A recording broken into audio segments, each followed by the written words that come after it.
Nangunguna pa rin sa ratings ang Kapuso Network. Ang online ad revenue naman ng GMA tumaas ng 72% year-on-year. Narito ang report ni Paul Hernandez.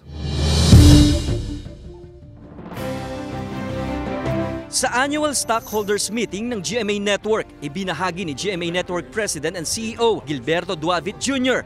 ang patuloy na pangunguna sa ratings ng Kapuso Network. Sa kabuuan ng 2023, 29 sa 30 top programs nationwide ay mula sa GMA. Our main channel, GMA, continued to rank first, while GTV ranked third among all TV channels nationwide. I am pleased to share that 29 out of the top 30 programs across urban and total Philippines were from GMA, with 24 Oras and Kapuso Mo Jessica Soho topping the list of programs.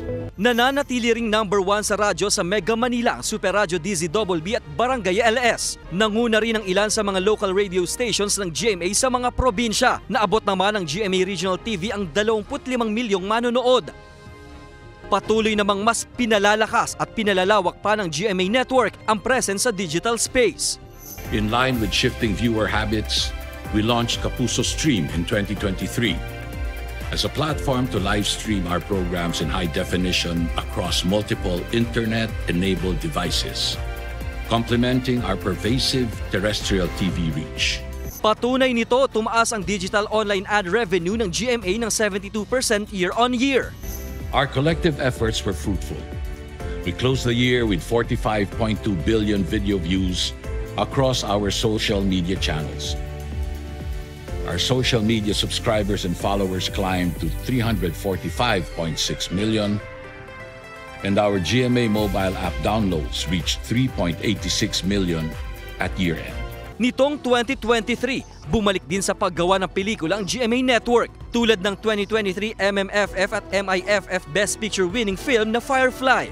We have 5 network productions slated for release in 2024 and early 2025, including 2 already optioned for OTT distribution by a major global streaming service, with 4 more films in the pipeline for co-production in 2024. Big year din ang 2023 sa unang bahagi ng 2024 dahil sa iba't ibang collaborations ng GMA sa iba't ibang content producers para sa mga dekalidad na palabas gaya sa YouTube at ABS-CBN. The collaboration between GMA and ABS-CBN with respect to the airing of It's Showtime was actually preceded by a number of other partnerships, all of which have been very smooth, been characterized by reasonableness, and have benefited all the parties. Having said that, there is no reason not to assume that there may be future collaborations or partnerships in the future. Na-elect naman muli ang Board of Directors ng GMA sa pangunguna ni GMA Chairman Attorney Felipe L. Gozon, President and CEO Gilberto Duavit Jr., Chairman of the Executive Committee Joel Jimenez, Executive Vice President and Chief Financial Officer Felipe S. Yalong, GMA Senior Vice President Attorney Annette Gozon Valdez, Judith Duavit Vasquez, Laura Westfall, at sina former Chief Justice Artemio Panganiban at Jaime Laya bilang independent directors. Paul Hernandez, Balitang Southern Tagalog.